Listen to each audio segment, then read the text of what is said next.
And now on the Business Radio X Network, another exciting episode with Jaime Overturf in Connecting Tucson with Jaime. Hello and welcome to Connecting Tucson with Jaime Overturf, where we focus on connecting our community and local businesses here in Tucson. Today we are broadcasting from Tucson Business Radio X, which is situated in the Stewart Title corporate offices off of Broadway.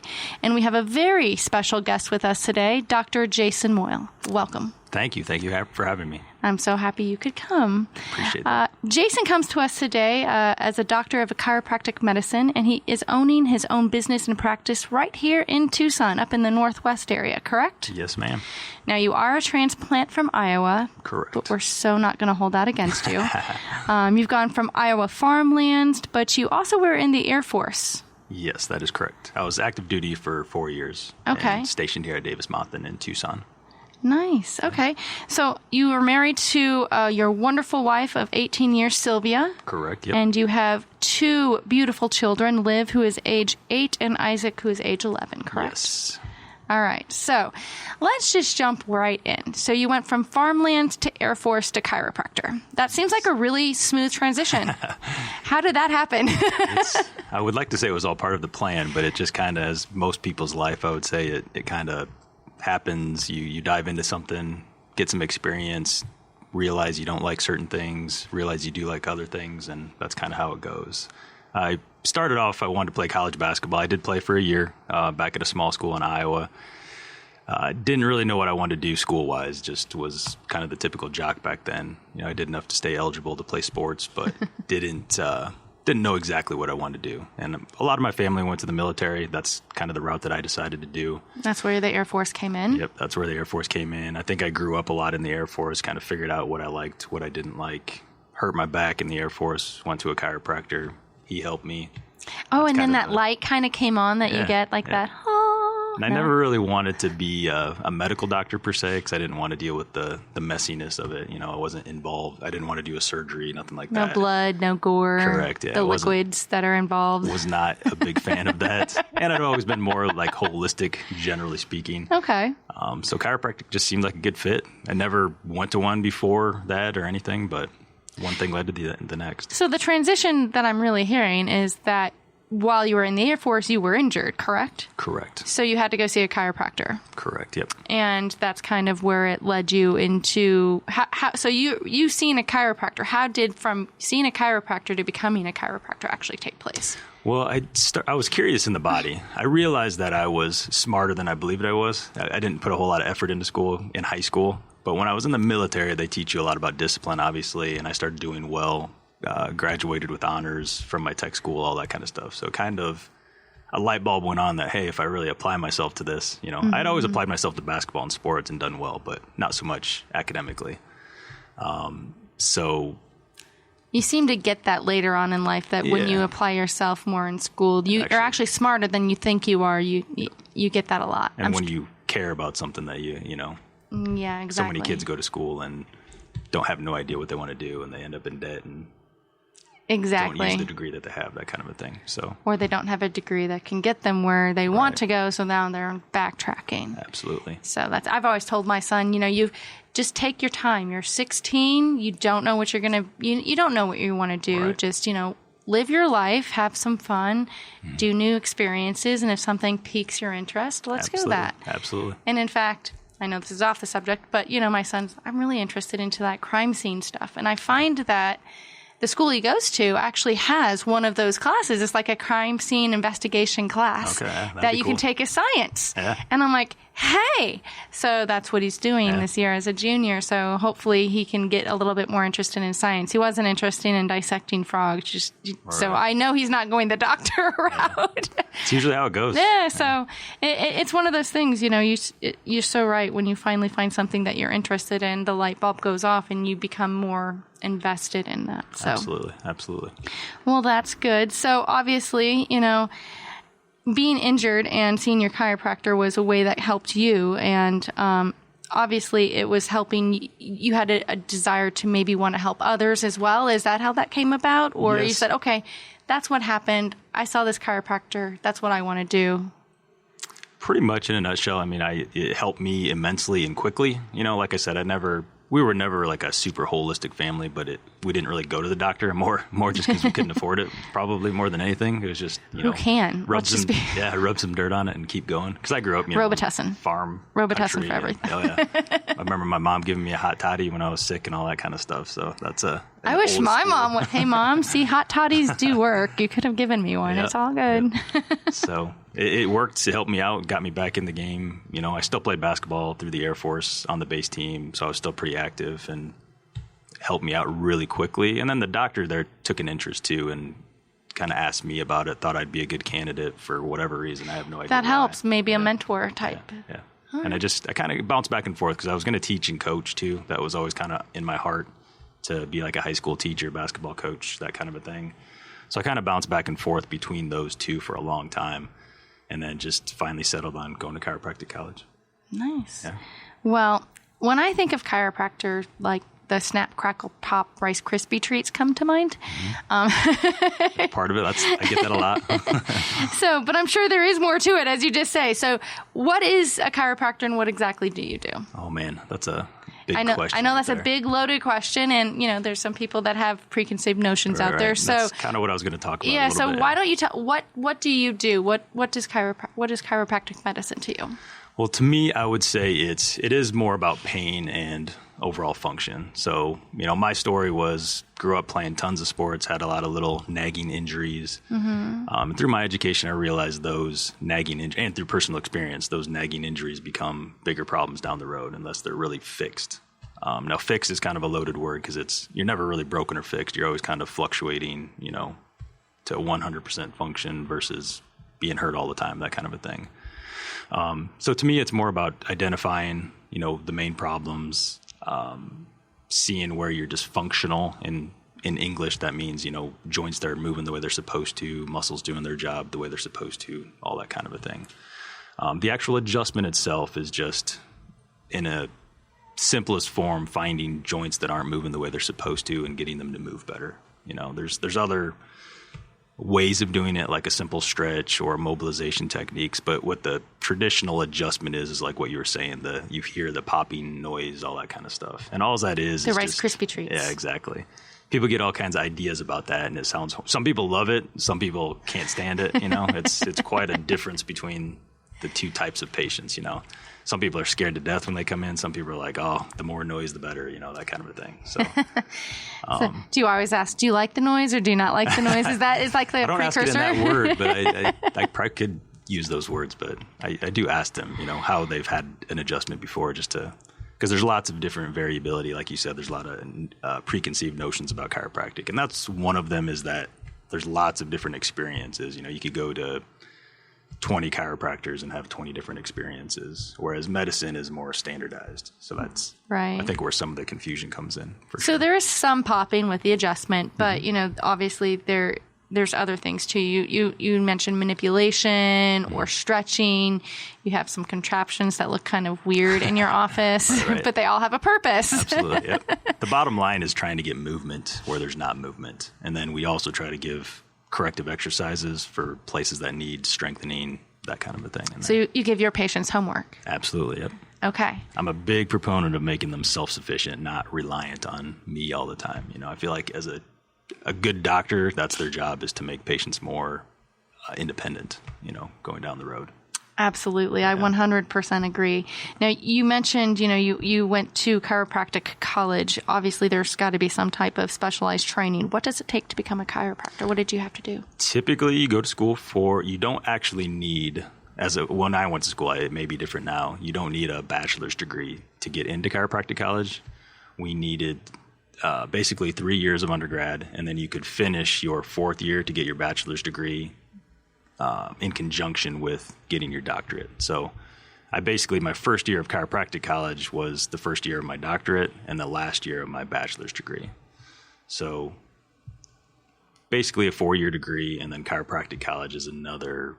It's 3 calendar years. So we go nonstop for 3 years. We have 3 semesters per year instead of 2. Oh. So if you broke it down into traditional, it's 5 extra years of school. But you just want nonstop without the break in between, like normal colleges have for like summer break. Exactly. Yep. So it's the equivalent of 8 total years, if you get your bachelor's and then chiropractic college together, basically. Right. And you study certain classes, I'm assuming, like body analogy? Yep. It's very similar to med school. I would say the difference is that we don't learn about pharmacology because we don't prescribe medicine. I was going to say, what is pharmacology? Yep, drugs and, that kind of medications, all that kind of stuff. But as far as like the basic sciences, anatomy, physiology, radiology, we actually have more radiology than the typical medical doctor. Most MDs will go and specialize in radiology after med school, that kind of a thing. But just in the base medical school versus chiropractic college, we get quite a bit of radiology because we, treat the musculoskeletal system quite a bit. Right. That's what you see day in and day out. Exactly. Yep. So it's just... The basic sciences are pretty similar, but we differ based on the tools and the treatments that we offer. We're more similar to physical therapists now. They don't have as much. So I've had the pleasure of being in your office. I've seen some tools that are actually reminiscent of physical therapy. Do you also do physical therapy in your office, or are those just the tools to help get the movement going? It's more tools. It's more of a side tool, I guess, for chiropractors, because we're not physical therapists. I don't want to portray myself as a physical therapist because our schooling is slightly different. I think my personal opinion is I think the two together offer the best solutions for most, musculoskeletal type problems, neck and back pain, that kind of a thing. But there is very much a crossover between the two professions, for sure. So working hand in hand, they work together. Absolutely. So do you have a couple of physical therapists that you work with or that you recommend that you would, pair up with? Do you usually have those for your patients? We do. I'm big on referring, if I don't have the tools to help somebody, I'm big on getting people to the right places. Sometimes it's a matter of me trying, for a week or two. And if we're not at least moving in the right direction pretty quickly, then we'll get them to whether it's a orthopedic surgeon or a physical therapist, whoever the case is, whatever. And I would really try to go out of my way to identify who's going to help them the best. Because I know a lot of patients struggle with that, just not knowing. It's so overwhelming sometimes to know who to go to, and you could end up paying a copay to 5 different people and still not be in the right place. So if we can guide them, if I can help them and we can guide them to the most effective person to save them hopefully some time and money, then that's extremely helpful in any goal. Book that's out there. Yeah.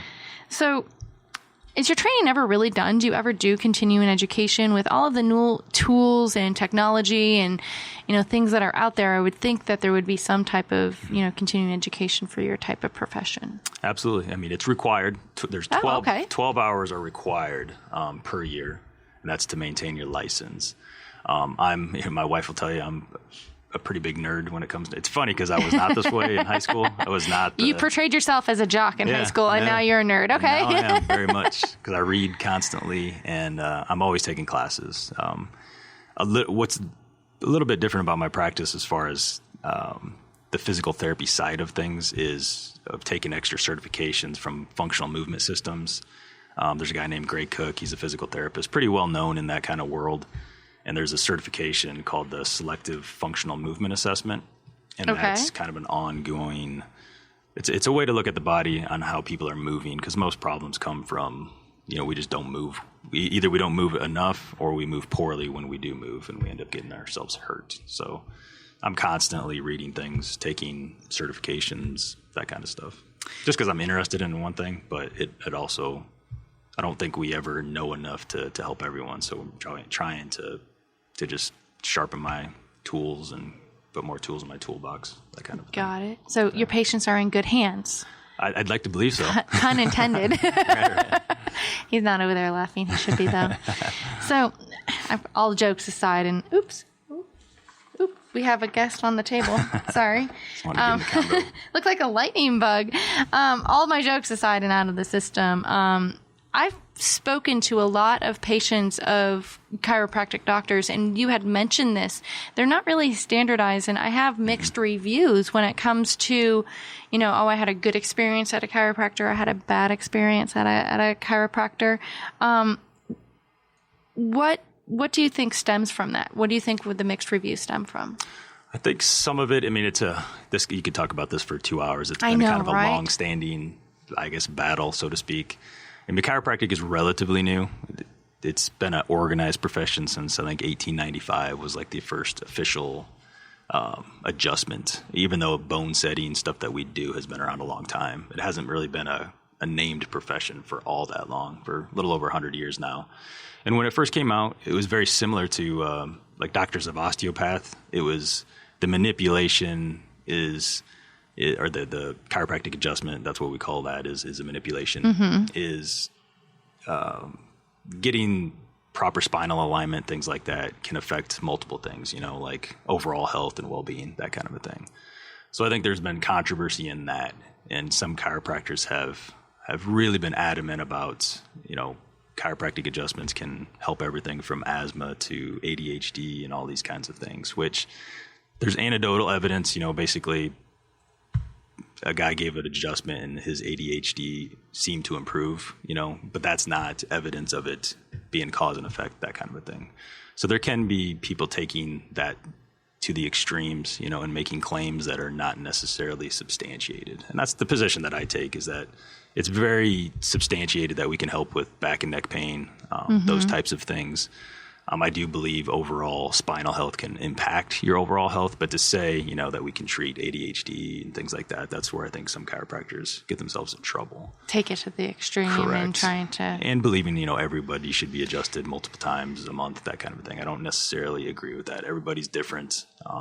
There's not a one tool that affects and fixes everything. So every patient is different. Absolutely. So, and speaking of patients, every patient is different. Not when I think of a typical chiropractic visit, I think someone had to have been in an accident prior to coming to you, but that's not always the case. You have clients coming to you for many reasons. Correct. Yep. What are some of the reasons that somebody might want to visit a chiropractor or think about, hey, this has been, why should someone think about seeing a chiropractor? Absolutely. It's actually more common for people to come up and say, hey, this low back's been bothering me for 2 months and I have no idea why. It's really, I see more of those people than, car accidents, or my practice is not a big personal injury practice. I do see some of those for sure. And the injury is obvious there. You fell, you hurt yourself, or you got hit by somebody, or I sprained my ankle playing basketball, that kind of a thing.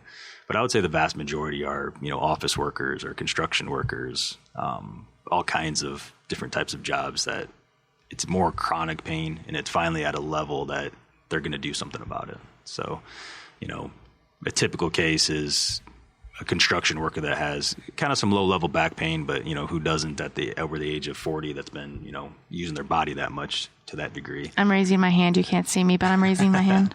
So, and then it finally gets to a point, they deal with it for so long, and it gets to a point where they can't do their job effectively, or they can't play with their kids, that kind of a thing. And that's the typical case that comes in. Well, they're guarding it almost. We're at a point that they're just kind of limiting their movement, which actually hurts them because they're not doing the full range of motion. Yep, absolutely. I've learned this because you're a great doctor and you've helped. But yes, I was doing a lot of guarding with my neck, so that was one of them that are there. And pain, one thing I'll say is that pain leads to other problems too. Anytime there's pain in the body, you can push through it to a degree, but your body reflexively will change to adapt to it, and that can cause problems, maybe a month from now, maybe 5 years from now, but it usually will change things down the road too.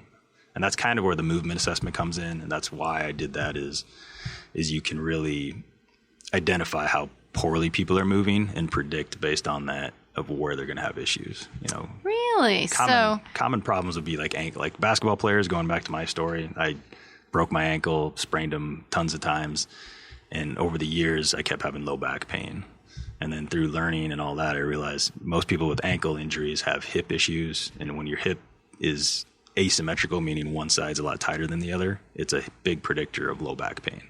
So people come in with low back pain, but really their problem probably started 10 years ago playing high school basketball when they kept spraining their ankles, that kind of a thing. So Brittany's going to be upset that I'm probably talking about her here, but my office manager, Brittany, was actually in a really severe car accident where she shattered her ankle, and she has limited movement, and she does have lower back pain. My guess is that's probably where it's stemming from. Some of that good chance for sure. Good chance that's there. When you take it, I can't take credit for this. Gray Cook is the guy that kind of came up with the joint. He calls it the joint by joint concept of joints take turns, from mobile to stable. When one of those gets out of whack, like your ankle, it should be a very mobile joint. It makes becomes very good stiff, sense, though. Then the joints above it have to kind of reverse that order too, and that's usually what happens. So like your ankle should be mobile, your knee should be pretty stable, your hip should be mobile, your low back should be very stable. Like a lot of people do tons of crunches and sit-ups that they make your abs strong, give you a six-pack, but they'll probably hurt your back eventually. So getting those in the proper order will generally help things out long term. All right. Yeah. That is so interesting. So this actually leads me to one of my next questions as we're talking about, these joints and moving. And I'm sure not everybody here or listening has been to a chiropractor or understands what a chiropractor actually does. Let's say they're coming to you for the first time. Mm-hmm. What would that first visit look like for them? Okay.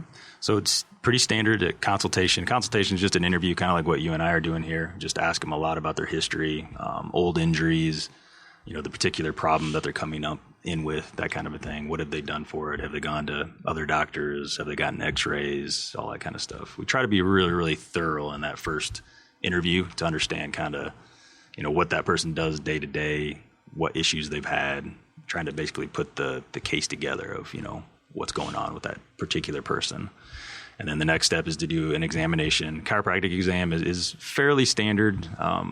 It's pretty similar to what you'd have done at an orthopedic surgeon's office or a physical therapist's office, because we all learn the same orthopedic test, neurological test, all that kind of stuff. There's not really a special chiropractic exam per se. Okay. There's a few extra things that we'll do as chiropractors because we primarily work with our hands, and what we call that is palpation. It basically just means we're putting our hands on them to see how joints are moving, things like that. And then the extra part of what we do is what's called the selective functional movement assessment through FMS. And that's basically just taking you through a standardized movement process and scoring you, can you do this? Can you not do this? Does it hurt? That kind of a thing. And that helps us identify the corrective exercise component of things more. But that's typically the process. Usually a first visit will take about an hour. We spend about an hour with the patient that first time to really get to understand them, identify what those problem areas are, and then let them know, this is what I see. This is what I think I can do or can't do. And if I can't do something, I think you should see this person, that kind of a thing. Do you actually do an adjustment that first time? Most often, yes. There's cases where if somebody has some neurological issues, things that are more significant, we'll refer them out typically to either get an x-ray or an MRI.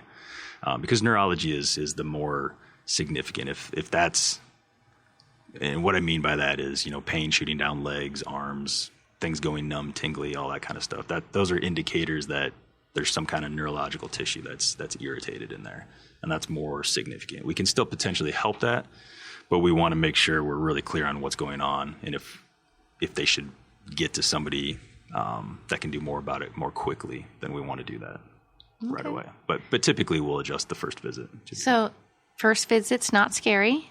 I don't think so. I don't know if every patient. It's true. And I mean, we touched a little bit about this. There are several misconceptions about chiropractors. Mm-hmm. What are some of the misconceptions that you see day in and day out? Well, I think one that's common is you probably heard once you go to a chiropractor, you have to go for the rest of your life. That's a common one. And I think where that comes from, there are negative connotations and positive to that, I would say. Mm-hmm. On the negative side, there definitely are, I'll just say it, bad chiropractors like there's bad everything else. Mm-hmm. There's bad medical doctors out there too that their interests are not in the patient's best interest necessarily always. It's more of a business consideration. I think that's rare, luckily. The positive side of it is that there are people that do generally need to come in for more kind of maintenance care, that kind of a thing. People that have chronic, arthritis, people that have had bad injuries. You can't really fix the problem, but you can kind of help manage alleviate it over time. It. Right. And I try to really make that clear of like why this is the case, because it's not the case for everybody. If somebody's in good shape, they're taking care of themselves, I don't necessarily think they need to come in, on a maintenance basis per se. Some people just like to check in, every 6 months or so just to say, hey, say hi, get adjusted, that kind of a thing if they need it.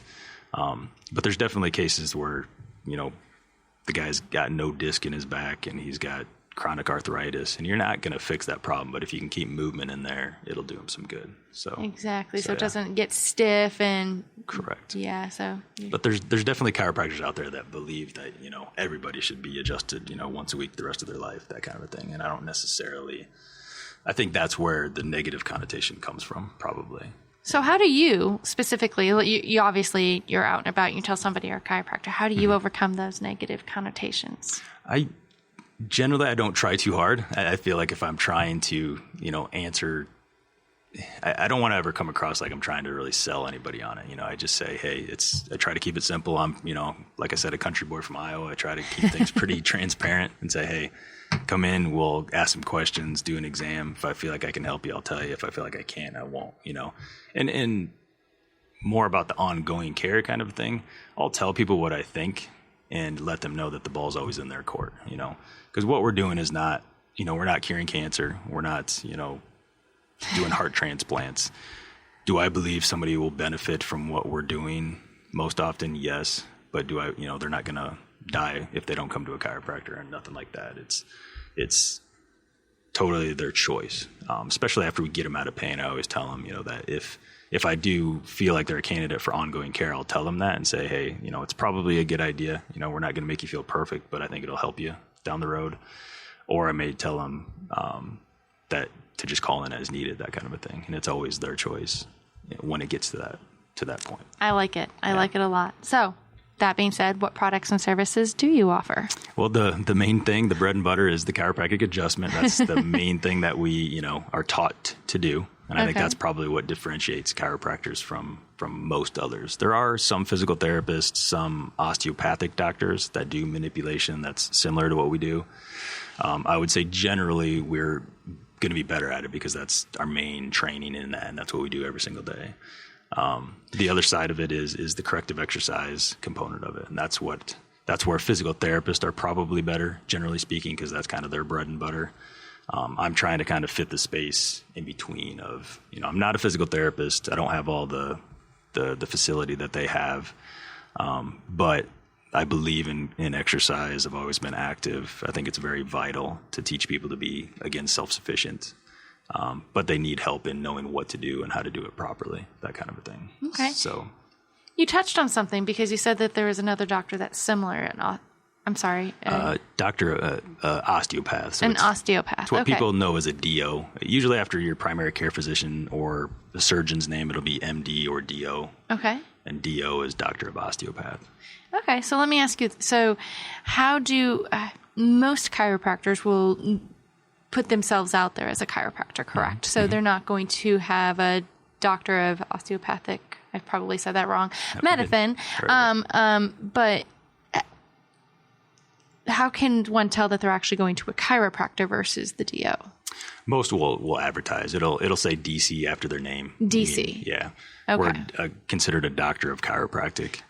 And most people will have chiropractic in their business name, whether it's Moyle Chiropractic or they'll have some kind of other name, but it'll have chiropractic in the name typically. So that way you know it. But DC is the designation instead of Correct. DO. Yep. So that was what I was getting at. Yep. In a roundabout way. Yeah, no, I was tracking with you. And most MDs and DOs now it's hard to differentiate, but some DOs learn to manipulate. That's the wording for what most people think of as the chiropractic adjustment. Osteopaths learn to do some of that too. And osteopaths and chiropractors used to be very similar, but it's kind of, the DOs have gone more down the medical side of things, I would say. So it's harder to differentiate between those two. Okay. But, yeah. It is getting harder and harder to find out, the difference between MD and DO and, everything that's out there. So It's always nice to know when someone's got a difference. Yeah. If you're just tuning in, you're listening to Connecting Tucson with Jaime, where we focus on connecting our community and local businesses. As your local insurance professional for professional and commercial lines insurance needs and a small business owner here in Tucson, I know it's important to make new and lasting connections in our community. You never know when a connection will spark or pull you in a direction where you didn't even think you should go. If you're a small business owner or involved in a community project and you'd like to be featured on the show, please feel free to give me a call. All of my information is on TucsonBusinessRadioX.com, and I'd absolutely love to hear from you. Today we're talking with Dr. Jason Moyle, who owns his own practice here in Tucson. So you've been in Tucson for 16 plus years, but practicing chiropractic medicine for 10, correct? Correct. So I find Tucson to be more of a large town with like a small feel.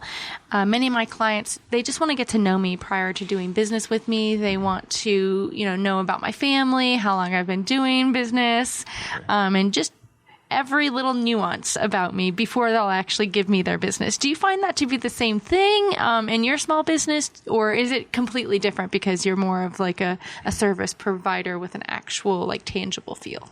No, I agree completely. I mean, I don't know, maybe that's just my personality, so I draw those types of people too. My mom and stepdad own a bar for 30-some years in small town Iowa, so we're just kind of used to that kind of community feel. So that's where the psychiatrist comes from. Yeah, probably, yeah. And it is very much like that sometimes. But, I mean, our practice has a very kind of laid-back feel. I believe that, at least that's what people tell us, is, our staff is very, very friendly. We really try to not make it a kind of a sterile, kind of uptight environment, that kind of a thing. I love the chocolate. Yeah, there's chocolate, there's coffee in there. And I really enjoy getting to know people. So, I mean, and in that process, they get to know me too. When we're adjusting, there's a lot of time to have conversation, that kind of a thing. So we're always getting to know each other and getting to know other people's kids and, what they do and vacations they take and all that kind of stuff. So it's definitely a laid back feel. You have a good conversational style.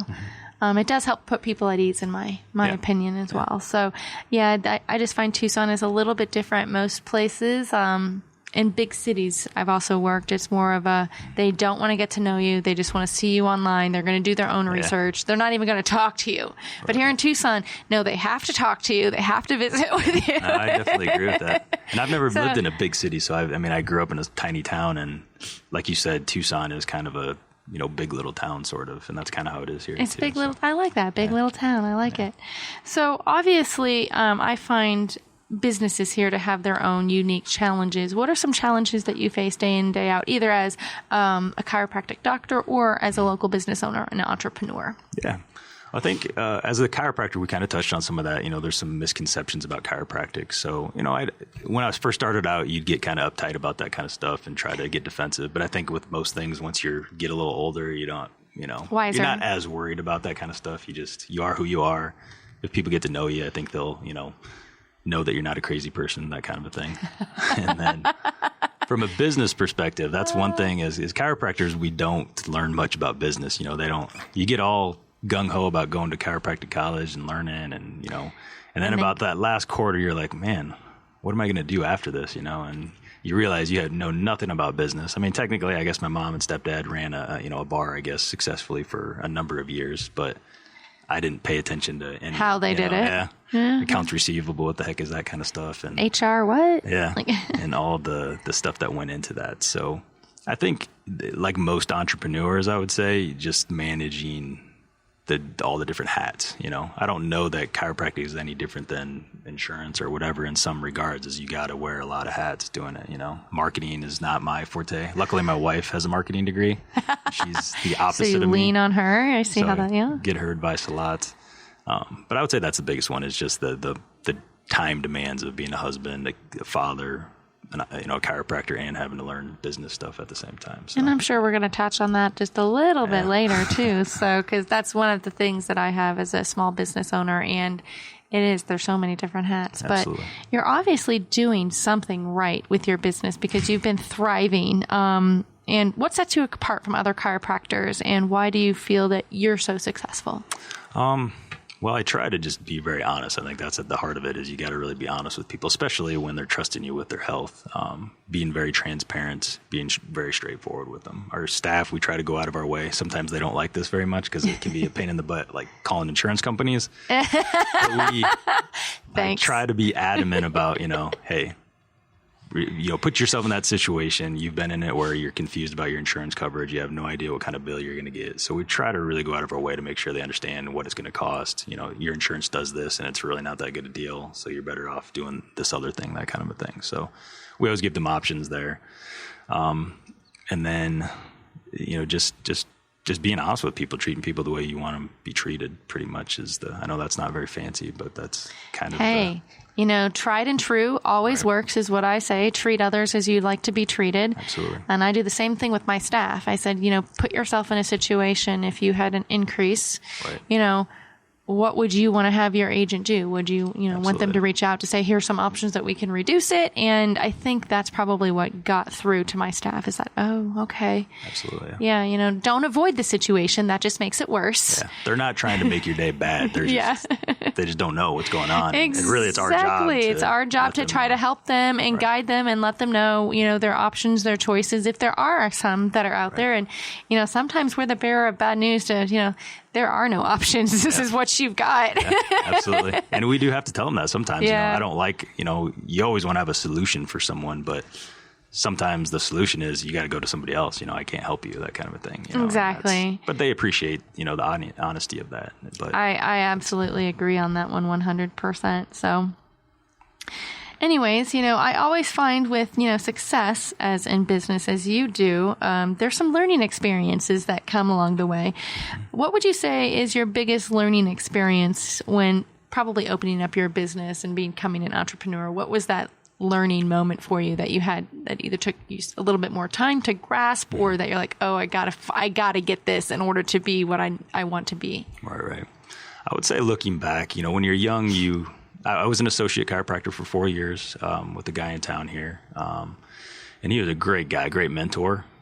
And I always knew and respected him. But there was also a part of, when you're young and naive and you think you know more than you do, I probably didn't listen to him as much as I should have. I think finding that mentor, and as long as they're good people, good ethical people, they really know what they're talking about. And they've been through some of the battles that you have yet to go through. So I think humbling myself a little bit more when you're young. And there's a lot that goes into that. You're just trying to get started. You have all kinds of energy, all that kind of stuff. I had little kids at home, so there's some stress there trying to make sure that we could provide for them the best way possible.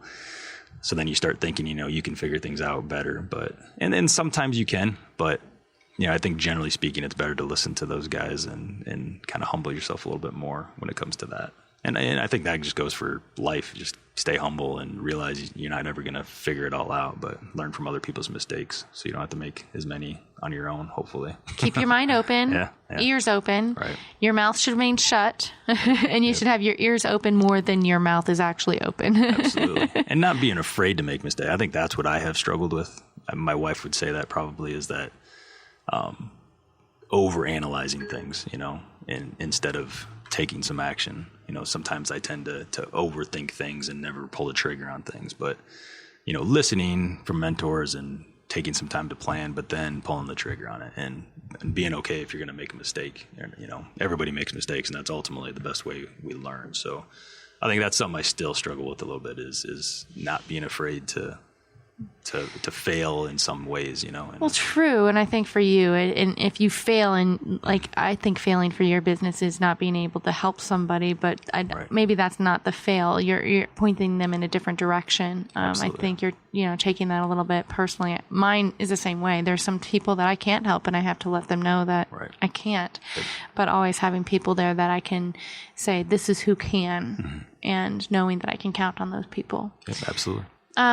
That being said, you are an entrepreneur, and a lot of the listeners here are, wanting to be entrepreneurs or potentially brand new entrepreneurs, and a lot of businesses go out of business in the first 1 to 2 years. Right.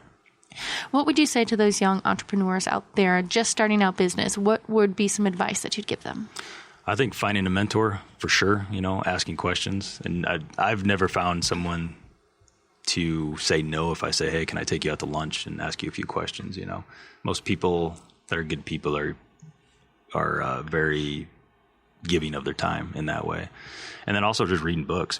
I love reading books. I'm a big Dave Ramsey proponent. He's big on, getting out of debt, that kind of a thing. He has a lot of personal finance stuff, but he's also got a book called Entre Leadership it's kind of his playbook of how he runs his business and all that. And he's got a podcast, and there's even a coaching program that you can do, I think. I've never done that, but it's, he's very open with his kind of journey of what he went through, and he kind of wrote it down in a book, basically. He calls it entree leadership because I think the way he describes it is an entrepreneur has, 100 ideas before he gets to work every day. And I 100% agree on those 100 ideas. Like, oh, I want to do this, I want to do that, I want to do that. Can't do them all, though. So that's the issue, is trying to figure out something that works for you. And that's what the leadership side of that is. You have to balance the two. There's the entrepreneur that's, coming up with all these ideas, but there's also the leadership side of things where you have to kind of get those ideas in actionable formats and all that. I'd say one of the hardest things coming to business for myself, just for those listening, was just figuring out the logistics of actually opening up the business. Yeah. And I think having somebody there that was already in business showing me what I needed to apply for versus what I didn't need to apply for probably would have been very helpful at the time. Yeah. So for me, it was more along the lines of, okay, do I need a TPT tax? No, I'm not selling a good and services. So those types of things, what kind of licenses do I need? Do I have to, what kind of insurance? I already knew the type of insurance that I need, obviously, but that is just one thing where I struggled with was I knew insurance, just like you probably knew chiropractor, but I had no idea what it took to run a business from. I have to be the HR person. I have to be the hirer. I have to be the manager. I have to be the person, to do all the contracts. I have to do the payroll. It was just like, oh my goodness. Yeah. It was like eye-opening. And I think having people to lean on to say, what do you use? How do you do that is probably not just a mentor in the business, but a mentor on how to open a business, having somebody that's there. And I always tell people, if you're interested in opening a business, give me a call. I'll walk you through some of the horrors and some of the highlights that I had. And I'm very open and honest with it. Right. I went through a struggle the first year and a half. Oh yeah. And I don't think there's a business owner alive that hasn't, struggled with things for sure. Because it's tough, but if you just do a little bit every day. And I think being willing to pay somebody that knows what they're doing. I made the mistake of trying to keep track of my own books like the first year in practice. And ouch. It's ultimately not, you don't want to be doing difficult, that. But I would not do it for 2 months, 3 months, and then I'd be up for, 4 days straight trying to catch up on stuff. And I think you just have to be willing to, and a lot of people are bootstrapping businesses, so they don't have a whole lot of finances to do it. Right. And I think there is a place for, at least being aware of how to do things, but when you can, hire people that know what they're doing. And I think find a good CPA. Yeah, absolutely. Is probably my one biggest thing that I could tell anybody. Don't do that yourself. Find a CPA. I would agree. My CPA helped me out a lot, like with all the licensing and all that kind of stuff, because I had no idea what any of that stuff was, and he at least walked me through that process. So, that's always good to have there. We touched on it. Business owners, you're wearing so many hats. It's hard. So I go from manager to owner to agent to HR to contractor to hiring to marketing to social media, all of these different hats that you wear during the day. And it's hard to take all of those hats off at the end of the day when I'm at home. Oh, yeah. So work-life balance for me is always, I guess, been a struggle for me. I'm not really good at separating the two. How do you balance your work and family life? And do you have any routines and tips that you can help share with our listeners? I try to, once I go home, I try to just flip the switch as best I can, which that sounds really simple, but I mean, it is a simple idea. It's not easy to do necessarily. Easier said than done, yes. Correct, yep. Sometimes I'm good at it. Sometimes I'm not so good at it, And my wife is pretty good, whether it's just giving me a look or whatever it is, that, And that's We're good enough. At the looks. That's typically enough for me to okay, I gotta, because I can be there physically, but she can tell when I'm mentally there or not. If my daughter's talking to me and I have that kind of glaze in my eye, that kind of a thing, thinking about things. And I don't ever want to do that, but sometimes you just have stuff on your mind. But she's pretty good about keeping me accountable and, just telling me to snap out of it, that kind of a thing. And I really try to carve out that time from when I get home to when they go to bed. I'm not thinking about anything else. Do I always succeed at that? No, necessarily. But then once they're back in bed, if I had to do something. And I also get up early. The military kind of brainwashed me. I'm up at 4:30, 4:45 every single morning. Oh, we should start texting at that early. Yeah. Come on, let's do it. I'm up at 4:30, 4:45 too. Some people just don't understand. My wife is not a morning person. She just kind of rolls over and rolls her eyes at me. But my husband's the same way. He's like, seriously, it's like 4:30. What are you doing?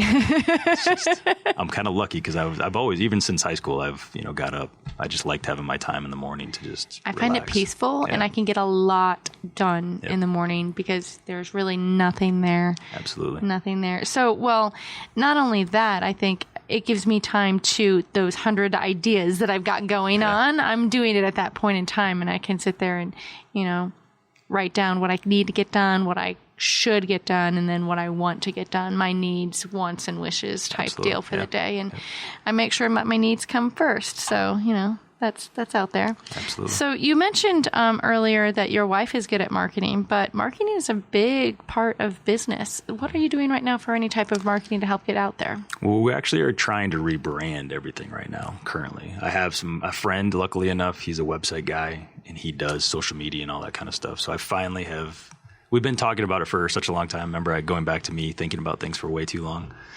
This one we're finally starting to pull the trigger on. So we're going to kind of redo our website and kind of rewrite our marketing copy, that kind of a thing, to better portray kind of what we're doing and why we're different, that kind of a thing.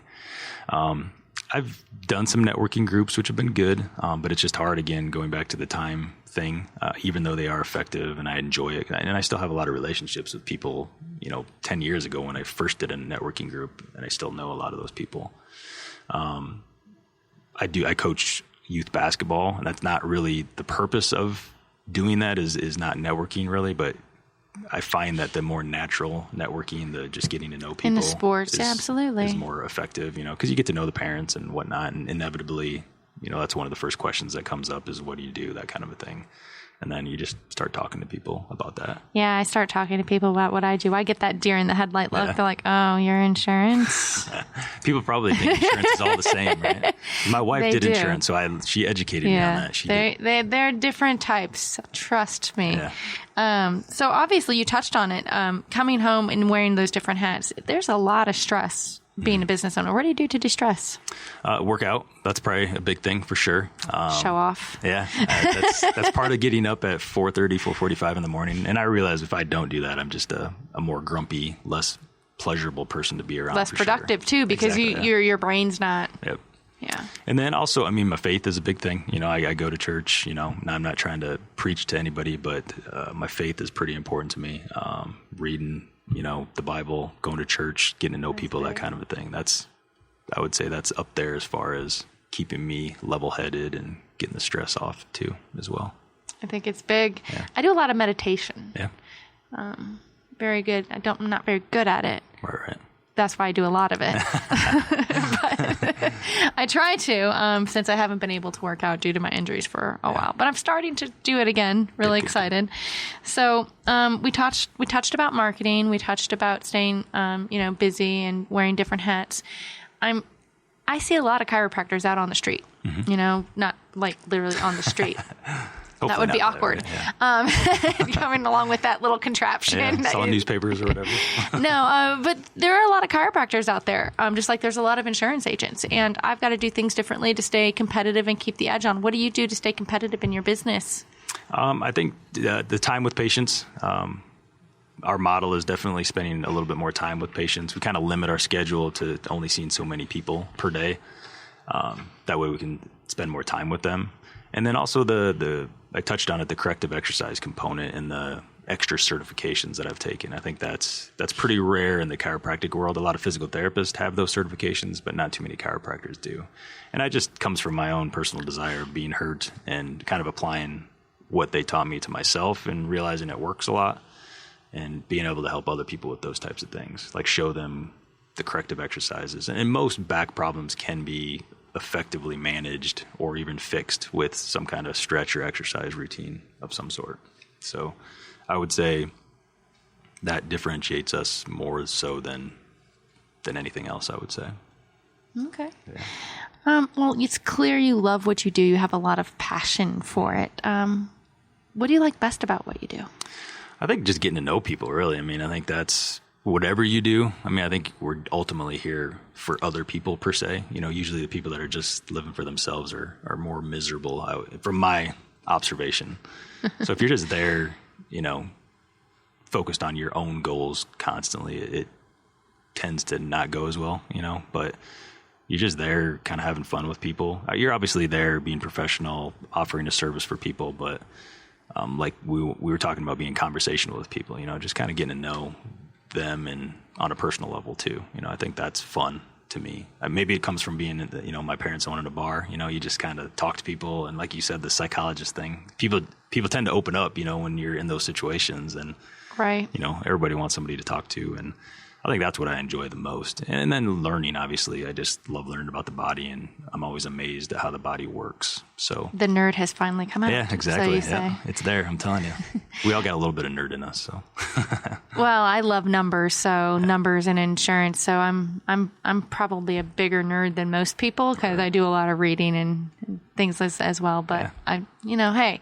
I find someone likes to talk about those types of things, and that's me. Absolutely. And not everybody likes to talk about insurance, Right. but when they need to use it, they want to make sure that they've got the correct stuff. Absolutely. So, and I'm there to help them.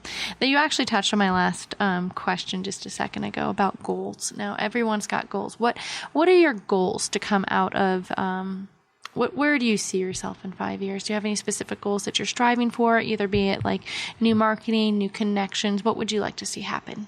Yeah, I think just definitely clarifying my message, getting better at explaining kind of what I do and why I'm different, I guess, from most chiropractors. Because I really want to be a service to the community of really helping people understand their problem and giving them long-term solutions to it. I've always been kind of a do-it-yourselfer kind of guy. So if I like to learn stuff that I can apply and really see results, and I think that's where the exercise component comes in. So that's my goal, is to really effectively have people know that I have their best interest in mind and really leave the office, feeling better physically and hopefully mentally, but also feeling educated and equipped to be able to take care of some things on their own as well when they get in a problem. That is huge. Not only can you help them, but giving them the tools to do it themselves. I highly, highly recommend you. I cannot say that more than enough. You've been more than helpful for me. You've provided me with some tips and making me to the point where I can move a little bit more flexible. That's important. That's important. So for those of you out there that are on the fence, I highly recommend it. Dr. Jason Moyle is here with us in the office, and that is all we have time for with Connecting with Tucson with Jaime. If you like the show, please let us know. You can get to know a little bit more about Dr. Jason Moyle and his business by going to TucsonBusinessRadioX.com and click on Connecting Tucson with Jaime.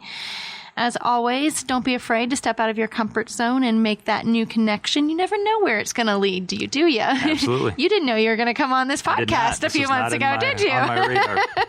Until next time, keep on making unique connections. Thank you so much, Jason, and everyone have a fabulous day. Thanks for having me.